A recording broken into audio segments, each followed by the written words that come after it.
Good evening, students. Jai Hind. This is Premang Sharma, Maths faculty, Resonance Kota Center.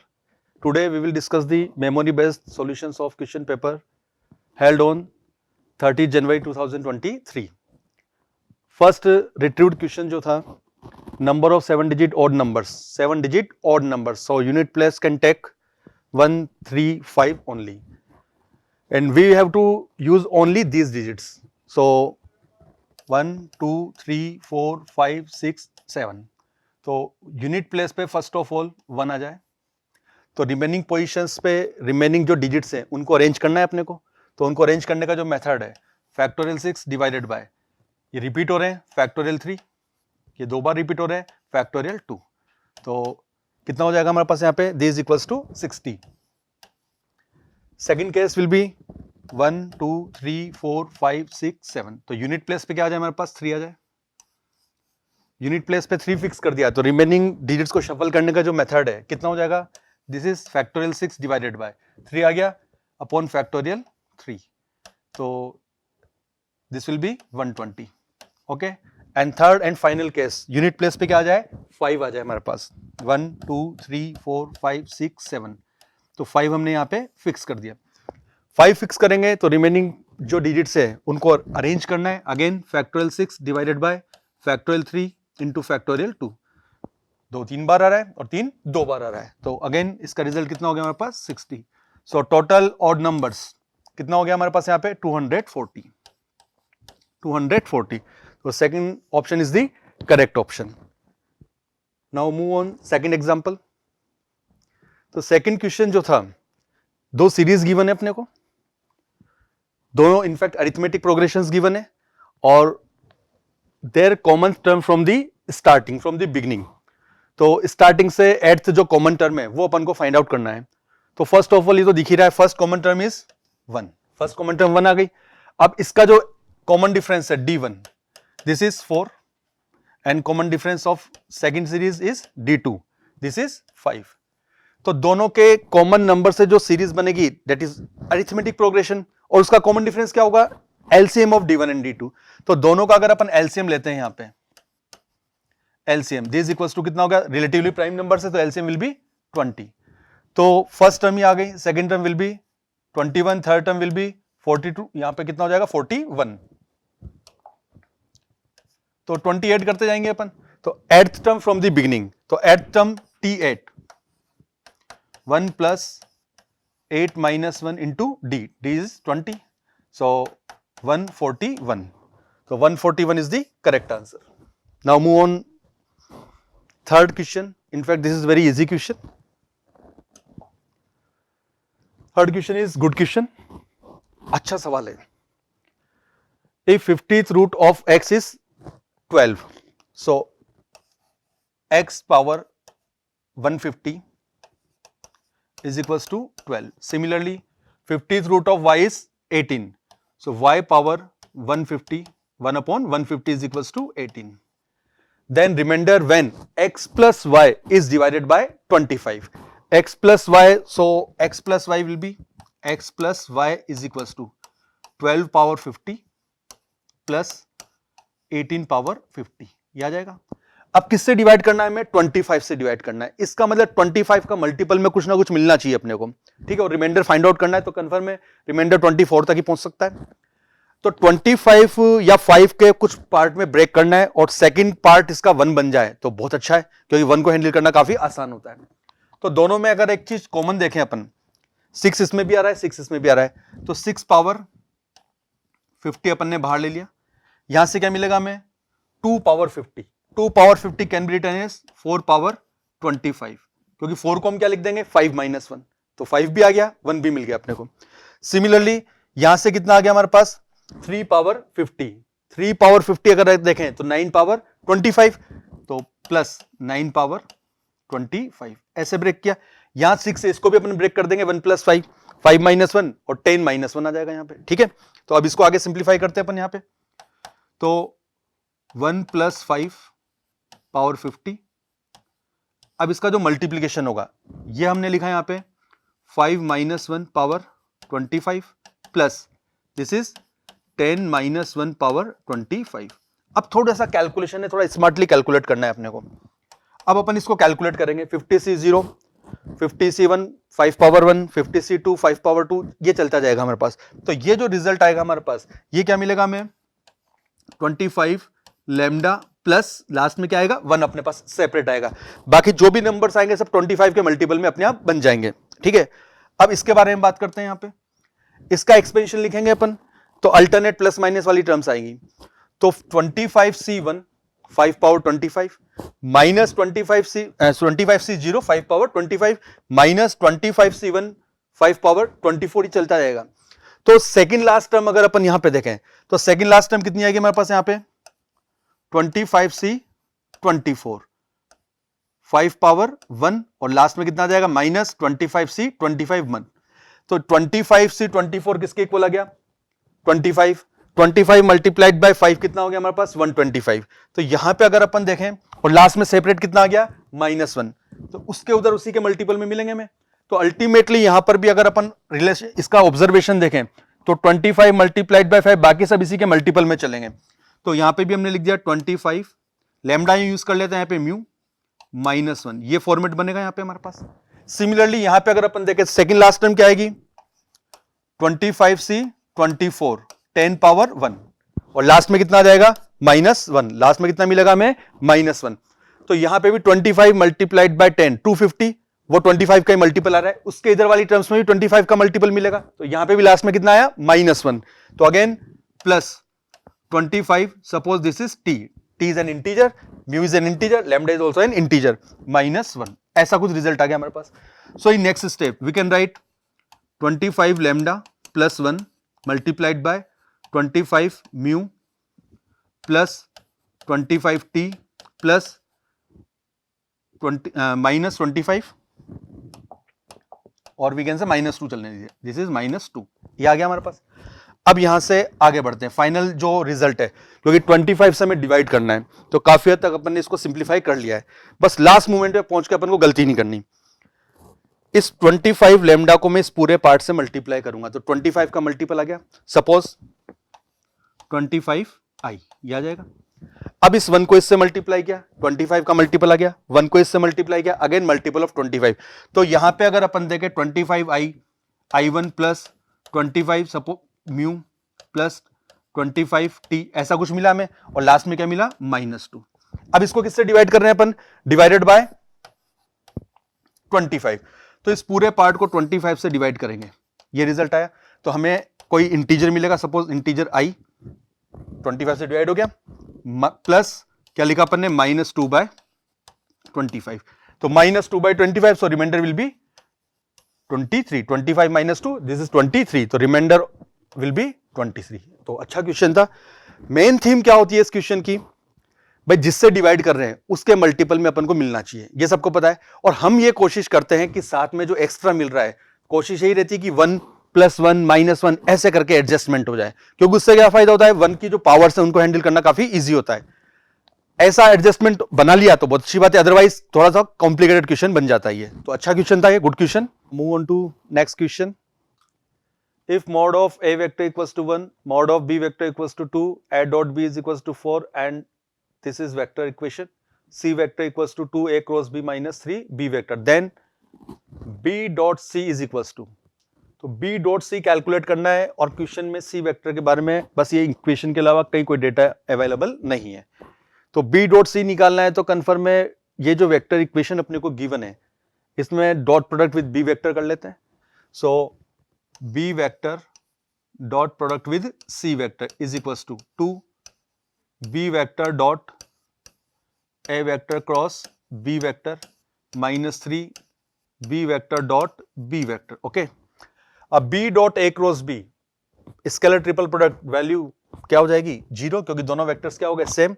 So this equals to 0 -3 B dot B, तो mod of B square, तो this is 4, so this is equals to -12। काफी आसानी से question solve हो गया, ऐसी उम्मीद नहीं थी इतनी जल्दी सॉल्व हो जाएगा। So answer is -12। बट मुझे लग रहा है इस क्वेश्चन में कहीं ना कहीं और कंडीशंस होगी, बट मेमोरी बेस्ड है, जैसा बताया वैसा हमने लिखा, बट मुझे लग रहा है कि कुछ ना कुछ और भी इसमें गिवन होगा, otherwise very easy question. Next question, integration of square root of sec x plus 1 dx NCERT की बुक का एग्जांपल है। तो सिंप्लीफाई करते हैं, न्यूमरेटर में से रूट हटाना है अपन को। तो सेक एक्स को क्या लिखा, 1 अपॉन कोस एक्स, एलसीएम लिया तो square root of 1 plus cos x divided by cos x. ठीक है, now 1 plus cos x 2 cos square x by 2। तो स्टार्ट करते हैं यहां से लिखना, i is equal to integration of 1 plus cos x, तो 2 कोस स्क्वायर एक्स बाय 2, तो square root of 2 cos x by 2, ये न्यूमरेटर में हो गया, डिवाइडेड बाय डिनोमिनेटर में स्क्वायर रूट ऑफ क्या मिल रहा है हमारे पास, कोस एक्स है, तो this can be written as cos x by 2 आ गया। तो कन्फर्म में डिनोमिनेटर में साइन वाला फॉर्मूला यूज करते हैं, तो cos x can be written as 1 minus 2 sine square x by 2, so 1 minus 2 sine square x by 2 और ये dx। अब स्टैंडर्ड फॉर्मेट में कन्वर्ट हो गया, तो इसको और आगे लिख देते हैं, एक बार अपन एज्यूम कर लेते हैं, चलिए सब्स्टिट्यूट कर लेते हैं, root 2 sine x by 2 is equal to क्या एज्यूम कर लिया अपन ने, t, सब्स्टिट्यूट ये कर रहे हैं अपन यहां पे, तो square root of 2 cos x by 2 multiplied by 1 by 2 dx is equal to क्या हो जाएगा बच्चों, ये dt। So root 2 cos x by 2 और यहां पे dx, तो दिस विल बी 2 dt। तो इंटीग्रेशन जो है i इज इक्वल टू कितना हो गया, 2 इंटीग्रेशन ऑफ ये पूरा पार्ट dt में कन्वर्ट हो गया, so this is dt divided by square root of 1 minus t square. ठीक है, स्टैंडर्ड रिजल्ट में रिड्यूस हो चुका है ये, सो 2 multiplied by sine inverse T, cos inverse में भी लिख सकते हैं, बट साइन इनवर्स की फॉर्म में दिया हुआ है तो अपन कॉस साइन इनवर्स में यूज करते हैं।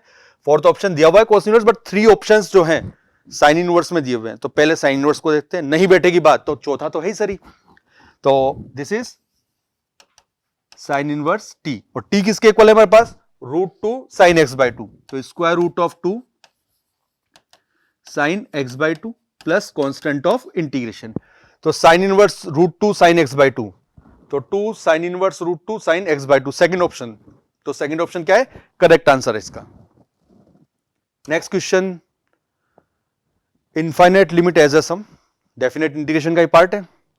तो जो सीरीज अपने को ये दे रखी है, तो इसका पैटर्न अपन पिक करते हैं, 2 प्लस, तो यहां पे भी क्या लिख सकते हैं अपन, 2 प्लस करके इसको लिख देंगे। ठीक है, तो स्टार्ट करते हैं यहां पे, limit n tends to infinite. ठीक है, 3 upon n as it is लिखा अपन ने यहां पे। अब इस पैटर्न को पिक करने की कोशिश करते हैं, तो 2 और होल स्क्वायर भी दे रखा है, तो 2 स्क्वायर, तो इसको ऐसे लिखा अपन ने 2 plus 0 upon n whole square, plus second क्या हो गया 2 plus 1 upon n, 2 plus 1 upon n whole square, plus ये प्रोसेस कंटिन्यू चलता जाएगा। ठीक है, फाइनली क्या मिला हमें, 2 plus this is n minus 1 upon n and whole square. ठीक है, तो ये जो सीरीज थी हमने इस सीरीज को इस तरह से पैटर्न में ब्रेक कर दिया। अब इसको समेशन की फॉर्म में लिखना है, इंटीग्रेशन में कन्वर्ट करना है, काफी आसान प्रोसेस हो गया। तो क्या लिखा अपन ने, integration 0 1 2 3 4 up to n minus 1, तो r की वैल्यू जो जाएगी, तो पहले समेशन की फॉर्म में लिख देते हैं एक बार इसको, तो limit n approaching to infinite 3 upon n and this can be written as summation from r is equal to 0 to n minus 1। कि इंटीग्रेशन की लिमिट्स में अपन गलती नहीं करें जल्दबाजी में, और ये कितना हो गया 2 plus r upon n and whole square. अब लिमिट में इसको इंटीग्रेशन में रिड्यूस कर लेते हैं, 0 टू r की वैल्यू कहां तक जाएगा, 1 तक, ये लिमिट आ जाएंगी, 3 अपॉन n, तो 3 तो कांस्टेंट है, बाहर आ गया, this is 2 plus x, dx भी आ गया, होल स्क्वायर और ये dx। अब इसको इंटीग्रेट करना है यहां पे, तो इंटीग्रेट कर लेते हैं, तो 3 मल्टीप्लाइड बाय 2 प्लस x, तो 2 plus x whole cube divided by 3, कहां से कहां तक है लिमिट, 0 टू 1, ये आ जाएगा हमारे पास। तो लिमिट ले लेते हैं 3 मल्टीप्लाइड बाय, अब लिमिट ले रहे हैं अपर लिमिट इज 1, तो 2 plus 1 3, 27 by 3, this will B 9। Lower limit कितनी है, 0, तो माइनस 8 बाई 3। ठीक है, तो 27 माइनस 8, दिस इज 19, कितना आ जाएगा हमारे पास, 19, तो 19 इज फर्स्ट ऑप्शन, तो first option is the correct option. ठीक क्वेश्चन था। Next question, a common tangent is drawn to the parabola y square equal to 16x, जो डायग्राम अपन ने बना रखा है। And this circle x square plus y square equal to 8। ये circle की इक्वेशन ही बन रखी है, a इज इक्वल टू 4, ये लिखा हुआ है पहले से अपन ने, ठीक है। If p and q are the points of contact of this common tangent then the value of P Q whole square. तो कॉन्टेक्ट पॉइंट्स के बीच में जो डिस्टेंस है उसका स्क्वायर अपन को निकालना है। सर्कल भी स्टैंडर्ड इक्वेशन है, पैराबोला की भी स्टैंडर्ड इक्वेशन है, a की वैल्यू किसके इक्वल आ रही है, 4 के इक्वल। तो equation of tangent to this parabola apply कर देते हैं। y is equal to m x plus a by m, ये अप्लाई किया अपन ने। बड़ा सिंपल सा क्वेश्चन है, बट ठीक है, थोड़ा सा हल्का सा दोनों का कॉमन पॉइंट वाला दे दिया अपने को। ये जो लाइन है इस सर्कल की भी टेंजेंट है, तो सर्कल के सेंटर से इस पे जो परपेंडिकुलर ड्रॉ करेंगे वो रेडियस के इक्वल लगा देते हैं। या फिर अपन एक काम करते हैं, स्टैंडर्ड इक्वेशन स्टैंडर्ड रिजल्ट अगर याद है तो अप्लाई कर दीजिए। तो which is C square is equal to A square multiplied by 1 plus M square, ये डायरेक्ट लगा सकते हैं अपन। ओके, तो C square 16 upon M square is equal to A square is 8 multiplied by 1 plus M square, ठीक है। Diagram से it is clear that there will be two tangents, one is this जो मैंने ड्रॉ किया हुआ है, second ये draw नहीं किया क्योंकि अपन को पॉइंट्स ऑफ कांटेक्ट जो है उनके बीच में डिस्टेंस का स्क्वायर निकालना है, चाहे इधर से निकालिए चाहे इधर से निकालिए। हम कौन सी ले लेंगे, जिसका स्लोप पॉजिटिव है। इन टेंजेंट्स का इंटरसेक्शन पॉइंट वेल नोन है कि भाई due to symmetry of diagram x axis पर आएगा, बट उसका इससे कोई लेना देना नहीं है। तो यहां से कैलकुलेट करके हमारा टारगेट है एम निकालना, वो निकालते हैं। तो ये 2 हो गया, तो हमें क्या मिला यहाँ पे m power 4 plus M square minus 2 is equal to 0। So m square whole square plus 2m square minus m square minus 2 is equal to 0। So this implies we get m square is equal to 1। दूसरा result तो 0 possible होगा ही नहीं, m square plus 2, ठीक है। सो m is equal two plus minus 1। तो इसके लिए अपन क्या ले लेते हैं, m is equal to 1, inclined यू है तो स्लोप पॉजिटिव होगा, ठीक है। तो m की वैल्यू अपन को यहां पे मिल गई। अब m इज इक्वल टू 1 मिल गया अपने को यहां पे, तो टेंजेंट की जो इक्वेशन आ गई हमारे पास, क्या मिल गई, x minus y plus 4 is equal to 0। ये दोनों कर्व्स की कॉमन टेंजेंट आ गई है। अब पॉइंट्स ऑफ कांटेक्ट निकालने तो बहुत सारे तरीके हैं। सर्कल के सेंटर से इस पे फुट ऑफ परपेंडिकुलर निकाल लेंगे, ठीक है। और पॉइंट क्यू के कोऑर्डिनेट्स निकालने तो इस टेंजेंट की इक्वेशन को पैराबोला के साथ सॉल्व करके वैसे भी निकाल सकते हैं, ठीक है। और दूसरे तरीके से भी निकाल सकते हैं। दूसरा कैसे, मान लीजिए पॉइंट पी के कोऑर्डिनेट्स क्या माने मैंने, x1 y1। एक दो प्रोसेस तो मैंने बता दिया, बट ठीक है दूसरे प्रोसेस से भी निकाल सकते हो क्योंकि स्टैंडर्ड इक्वेशन है अपने पास। तो इस सर्कल की जो टेंजेंट है इसकी इक्वेशन क्या हो जाएगी, t इज इक्वल टू 0। तो t इज इक्वल टू 0 से क्या मिला हमें, x x1 plus y y1 minus 8 is equal to 0। Circle की इक्वेशन गिवन है हमें यहाँ पे। अब ये दोनों आइडेंटिकल है तो कोफिशिएंट्स का रेशियो क्या होगा, इक्वल होगा। So x1 upon 1 is equal to y1 upon minus 1 is equal to, यहां से कितना हो गया, माइनस 8 अपॉन 4, ठीक है। तो पॉइंट P के जो कोऑर्डिनेट्स आ गए, x कोऑर्डिनेट कितना आ गया, this is minus 2 and y coordinate is 2। तो पॉइंट P के कोऑर्डिनेट्स आ गए। सिमिलरली पॉइंट Q के कोऑर्डिनेट्स भी निकाल लेते हैं। पॉइंट Q क्या मान लिया हमने यहाँ पे, x2, y2, क्योंकि स्टैंडर्ड इक्वेशन है तो काफी आसान कैलकुलेशन है इसमें भी। देखो इस पॉइंट पर टेंजेंट की equation again t is equal to 0। So t is equal to 0 for this parabola. तो y2 is equal to 8 x plus x2। Okay, तो this is 8x minus y2 multiplied by y plus 8 x2 is equal to 0। This equation is equal to x minus y plus 4 is equal to 0। Again comparison इनका अगर अपन करते हैं तो यहां से क्या result आया, 8 upon 1 is equal to y2 upon 1 is equal to 8 x2 divided by 4। Okay, so this implies y2 is equal to 8, okay, and x2 is equal to 4। x2 equal to कितना आ गया, 4। तो पॉइंट Q के जो coordinates मिले, this is 4,8। Check कर लेते हैं कि कैलकुलेशन एरर तो नहीं है। x कोऑर्डिनेट 4, 4 प्लस 4 माइनस 8 बरोबर है, इसका ले सेटिस्फाई कर रहा है तो सही है। Now distance PQ, contact points के बीच में जो डिस्टेंस है, तो लेंथ ऑफ टेंजेंट बोला जाता है बेसिकली उसको, लेंथ ऑफ कॉमन टेंजेंट। तो दिस विल बी 636 36, तो square root of 36 plus 36, so we need to calculate pq square, so this is 72, तो आंसर विल बी 72, तो बरोबर है 72 आंसर आ रहा है आपके पास, ठीक है। तो अच्छी प्रॉब्लम थी, लेंथी प्रॉब्लम नहीं थी, ज्यादा टफ कैलकुलेशन वाली प्रॉब्लम भी नहीं थी। नेक्स्ट एग्जांपल, अच्छा क्वेश्चन लग रहा है दिखने में, तो limit extending to 1 g of h of x minus 1, F X function given है अपने को, जी एक्स फंक्शन भी गिवन है, और H X is to greatest integer of X plus F X, okay. तो fourth option does not exist भी given है, इसका मतलब left hand limit as well as right hand limit दोनों अपन कैलकुलेट करते हैं, और बिल्कुल पेशेंटली कैलकुलेट करना है, जल्दबाजी हड़बड़ाहट करेंगे तो क्वेश्चन गलत होने के बराबर चांसेस हैं, क्योंकि एक ऑप्शन ये भी दिया हुआ है ना। तो लेफ्ट हैंड लिमिट स्टार्ट करते हैं। Left hand limit is equals to limit h tending to 0 plus, it means h is least positive quantity, hx g of composite function निकालने की जरूरत नहीं है, बिना उसके आराम से बन जाएगा क्वेश्चन। तो g of h of x minus 1, तो 1 माइनस h माइनस 1, ओके।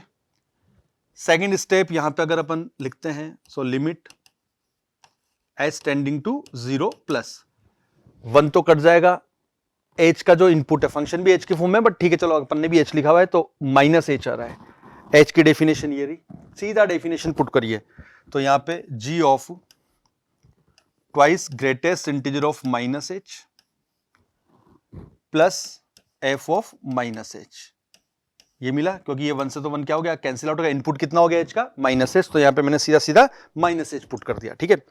पहले इंटीजर आएगा, लिमिट बाद में आएगी, और फंक्शन f की definition h is least positive, इसका 0 के इक्वल नहीं है, तो कौन सी डेफिनेशन, फर्स्ट डेफिनेशन फॉलो होगी, जब 0 के इक्वल होता है एग्जैक्टली तब तो 1 ले लेते हैं अपन, ठीक है। सो this is equals to limit h tending to 0 plus g of h is least positive, आगे नेगेटिव साइन है तो greatest integer will be minus 1, तो minus 2, okay. f of minus h, f of minus h again ये वाली definition आएगी, क्या मिला हमें यहां से, plus minus h upon mod of minus h will gives us h, okay. तो ये माइनस h और ये प्लस h कट गया माइनस 1, तब तो इनपुट कांस्टेंट ही बन गया, so this is equals to g of minus 3, क्या मिला हमें यहाँ पे, g of minus 3, g of minus 3 direct value निकाल लेते हैं, माइनस 3 पुट किया अपन ने यहाँ पे, माइनस 3 प्लस 2, तो sine minus 2, minus 3 plus 2 minus 2, sine minus theta is minus sine theta, तो माइनस माइनस दोनों से बाहर आके कैंसिल आउट हो जाएगा, and we will get sine 2 divided by 2, तो लेफ्ट हैंड लिमिट हमें क्या मिली, साइन 2 अपॉन 2, ऐसा कुछ मिलता रहा है ना, तो इसका मतलब राइट हैंड लिमिट या तो यही मिल जाएगी, या फिर अगर डिफरेंट मिलेगी तो none of this does not exist आ जाएगा, ठीक है। So we calculate now right hand limit, limit as tending to 0 plus h is least positive, तो राइट हैंड लिमिट में क्या आएगा, 1 प्लस h, लेफ्ट में क्या था 1 माइनस h, तो g of h of 1 plus h minus 1, ठीक है। सो next step, limit as tending to 0, g ऑफ 1 से 1 कैंसिल, इनपुट क्या रह गया, प्लस h, तो इनपुट प्लस h पुट करेंगे, तो यहां से क्या रिजल्ट मिला, twice greatest integer of h, h is least positive quantity, plus f of h, h is least positive but not equal to 0, so limit h tending to 0, पहले क्या मिलेगा, integer मिलेगा हमें, तो g का जो इनपुट रहा ये तो 0 आ गया, तो दिस इज 0, यहां से क्या मिला, plus h upon mod of h, तो h, तो g ऑफ 1 आ गया, कितना आ गया हमारे पास, g ऑफ 1, g ऑफ 1 की वैल्यू क्या मिला, साइन 2 अपॉन 2, तो left hand limit as well as right hand limit दोनों की दोनों साइन 2 अपॉन 2 के इक्वल आ रही है, so limit is exist and equal to the sine 2 upon 2, limit क्या जाएगी, साइन 2 अपॉन 2, ये लिमिट अपने को मिल जाएगी यहां पे, ठीक है। तो ये आंसर आ जाएगा अपने पास। नेक्स्ट क्वेश्चन जो है 3.102 1 कुछ मिसप्रिंट हो रहा है, चलिए ट्राई करते हैं क्या हो सकता है, मेमोरी बेस्ड है तो कुछ लगाते हैं दिमाग। यहां पर भी वही सिंबल होगा या वही वैल्यू होगी, then number of values of वापस वही सिंबल आ रहा है, बॉक्स का जो सिंबल आ रहा है। चलिए क्वेश्चन कंप्लीट कर लेते हैं। 3 पॉइंट्स अपने को गिवन है, lie on a plane whose normal vector is perpendicular to this line. तो उसका जो नॉर्मल वेक्टर है इस लाइन के परपेंडिकुलर है। इसका मतलब रफ डायग्राम से अगर अपन देखें, ये प्लेन मान लेते हैं, इसका ये जो नॉर्मल वेक्टर है this is normal to the plane, ये मान लेते हैं एन वेक्टर। तो ये जो नॉर्मल वेक्टर है ये इस लाइन के परपेंडिकुलर है, इसका लाइन कुछ इस तरह से होगी, angle between these two vectors या दीज टू लाइंस इज 0। इस लाइन के पैरेलल कोई वेक्टर्स क्या ले सकते हैं अपन, आई कैप प्लस जे कैप प्लस के कैप, या डी आर लिख सकते हैं 1 1 1। और ये जो तीनों पॉइंट्स है इस प्लेन में है, suppose this is point A 1, 0, 2, एक पॉइंट बी मान लेता हूं, एक पॉइंट कितना है सी।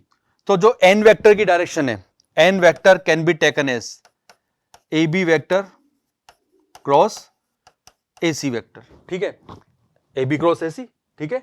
तो एन वेक्टर के पैरेलल कोई वेक्टर मिल जाएगा, तो एन वेक्टर मैंने ये ले लिया।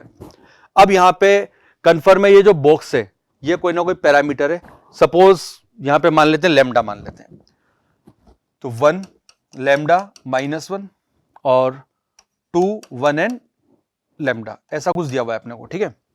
तो लैम्डा की कितनी, the number of values of lambda, तो A B cross A C calculate करते हैं, क्योंकि एन वेक्टर, ये जो वेक्टर है suppose this is vector P, तो एन वेक्टर और पी वेक्टर आपस में क्या है, परपेंडिकुलर है, तो एन डॉट पी 0 करना है। तो A B cross A C calculate करते हैं, I J cap and K cap. अब A B O B minus O A, तो ये हो गया 0, यहां पे आ गया लैम्डा और -3, कैलकुलेशन देखते चलिए। ए बी और A C 1 -0 again 1 lambda -2, lambda -2 ऐसे लिखा। अब इसकी सिंप्लीफिकेशन कर लेते हैं, lambda square -2 lambda +3 multiplied by I cap, second minus, इन दोनों का प्रोडक्ट करेंगे तो 0 हो गया, माइनस माइनस प्लस तो -3 जे कैप, थर्ड माइनस लैम्डा के कैप, तो एन वेक्टर आ गया, दिस इज एन वेक्टर। अब हमें क्या दिया हुआ है, n vector dot p vector is equals to 0, question में गिवन है, ठीक है। तो एन डॉट p is equal to 0, n ये रहा, पी वेक्टर ये रहा, तो डॉट प्रोडक्ट 0 के इक्वल करेंगे तो हमें क्या मिलेगा यहाँ पे, आई कैप, तो आई डॉट आई, तो लैम्डा स्क्वायर -2 लैम्डा +3, ये तो अपन को एज इट इज मिला। इसके बाद माइनस ये पार्ट आ गया, तो this is -3 again minus lambda is equal to 0, so lambda square -3 lambda is equal to 0, so lambda equal to 0 और 3, ये आया हमारे पास। तो लैम्डा की वैल्यू 0 और 3 आई, तो क्रॉस चेक कर लेते हैं कहीं 3 की जगह 2 पॉइंट कोइंसाइड तो नहीं कर जाएंगे। Lambda equal to 0 different point है, lambda equal to 3 different point है। इसका मतलब there are 2 possible values of this unknown parameter which actually में अननोन ही है यहाँ पे, ठीक है। तो यहाँ पे आंसर आ जाएगा third option, answer will be 2। एक और क्वेश्चन है, summation of series involving inverse trigonometric function, basically class notes का एग्जांपल है। क्लास में बोला भी था कि यार 2022-23 में आएगा तो यहाँ पे वैल्यूज चेंज हो जाएगी, क्लास में कुछ डिफरेंट वैल्यूज थी। क्लास में जो वैल्यूज दिखाई थी 22 23 था, यहाँ पे इनफैक्ट एग्जामिनर 21 एंड 22 दिया हुआ है, ठीक है। a1 की वैल्यू 1 है and ai's are consecutive natural numbers, तो कंफर्म है आई की वैल्यूज पुट कर देंगे, a1 a2 a3 a4 सब कॉन्जिक्यूटिव नेचुरल नंबर्स, इस बार बड़े में से छोटे को सेपरेट करेंगे तो क्या आएगा 1। काफी स्टैंडर्ड प्रॉब्लम है, इनको सॉल्व करते वक्त वैसे भी हमें पता है कि इसको किस में ब्रेक करना है, tan inverse x minus tan inverse y, कि ताकि डिफरेंस वाला सम निकालेंगे, कैंसिलेशन चलता रहेगा। तो मेन जो रिजल्ट है, मेन जो अपने को सोचना है वो क्या करना है, इसको ब्रेक करने में ही सोचना है, ठीक है। तो जनरल टर्म लिखने की मेरे ख्याल से जरूरत नहीं है, डायरेक्ट भी लिख सकते हैं, और जनरल टर्म लिखना चाहें तो अपन जनरल टर्म भी लिख सकते हैं। तो tn nth term of this series, tn this will be tan inverse, जो पैटर्न अपने को गिवन है सीरीज का, उस पैटर्न को देखिए, फर्स्ट में 1 2 है, सेकंड में 2 3 है, थर्ड में 3 4 है, तो यहां पे 1/1 प्लस ए एन, और यहां पे क्या आएगा A N plus multiplied by A N plus 1, ये लिया अपन ने। और हमें इसको किस में ब्रेक करना है, tan inverse x minus tan inverse y में। बिल्कुल सेट पैटर्न और क्वेश्चन भी कोई टफ नहीं है यहाँ पे, ठीक है। सो this equals to tan inverse a1 a2 a3 के सब क्या है, कॉन्जिक्यूटिव नेचुरल नंबर से, तो इन दोनों का जो डिफरेंस है वो 1 ही तो देगा आपको। तो मैंने इसको ऐसे लिखा an+1 माइनस an। बस ये एक स्टेप थी जो क्लिक करना चाहिए। जैसे ये क्लिक किया उसके बाद क्वेश्चन में कोई दम नहीं है। अब an मल्टीप्लाइड बाय an+1 ऐसा कुछ मिल गया अपने को यहाँ पे। तो ये जो nth टर्म में जो डिफरेंस में अपन को रिड्यूस करना था, तो this is tan inverse an+1 minus tan inverse an, ये आ गया हमारे पास। अब हमें कहां तक सम करना है, 21 टर्म्स का करना है, ठीक है ना, 2021 टर्म्स का सम करना है। तो एस एन निकाल लेते हैं, लास्ट में एन की वैल्यू रिप्लेस कर देंगे। तो S N is equal to we know that summation of T N. Summation of T N अपन लिखे यहाँ पे, तो T1 plus T2 plus T3 plus T4 up to Tn ले लेते हैं, फिर लास्ट में वैल्यू रिप्लेस कर देंगे। तो T1 क्या है हमारे पास, n इक्वल टू 1 लिया तो tan inverse A2 minus tan inverse A1 plus tan inverse A3 minus tan inverse कितना हो जाएगा यहाँ पे A2। बस पैटर्न देखते हैं पता लग गया, ये इसको कैंसिल करेगा, ये नेक्स्ट को करेगा, ये नेक्स्ट को करेगा। स्टार्टिंग में एक ही नंबर बच रहा है तो लास्ट में भी एक ही बचेगा। तो लास्ट में हम क्या करें, nth टर्म लिखते हैं डायरेक्ट।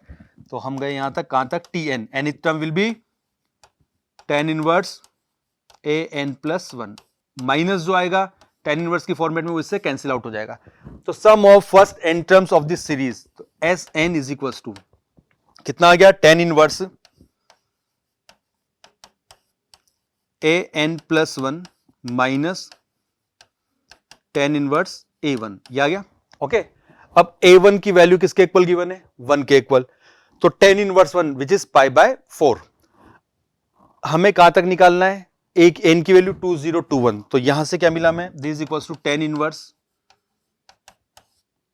A 2022 माइनस π/4, ये आपका आंसर आ गया। तो ऑप्शन देख लीजिए, tan इनवर्स A 2022 माइनस π/4, अभी ऑप्शन में तो कहीं पर भी नहीं है, ठीक है। तो π/2 वाली प्रॉपर्टी याद है ना, tan inverse x plus cot inverse x किसके इक्वल होता है, tan inverse x plus cot inverse x equal to π/2। तो यहां पे tan इनवर्स को क्या लिखा मैंने, π/2 minus cot inverse A 2022 minus π/4, ये है हमारे पास।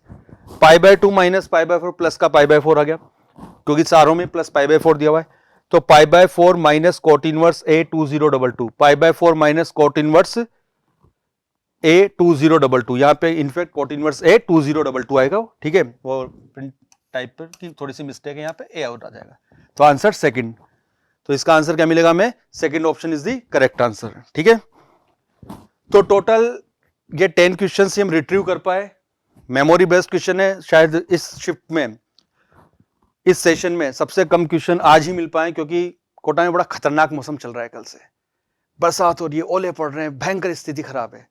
तो बच्चों को लाना पॉसिबल नहीं था, क्योंकि बच्चे आने से कतराते हैं ऐसे टाइम पे कि अरे पेपर दिया और फटाफट घर पहुंचे, पेरेंट्स भी मना कर देते हैं। तो आज सबसे कम क्वेश्चन हम रिट्रीव कर पाए। होपफुली कल से मौसम अच्छा होगा तो नए जोश के साथ वापस हम हाजिर होंगे, ठीक है। तो आई होप, वैसे तो देखा जाए तो क्वेश्चन पेपर थोड़ा अभी तक जो मिला वो तो आसानी लग रहा था, बाकी जो नहीं मिला वही टफ होता है, ठीक है। तो होपफुली सबका अच्छा होगा पेपर। जय हिंद।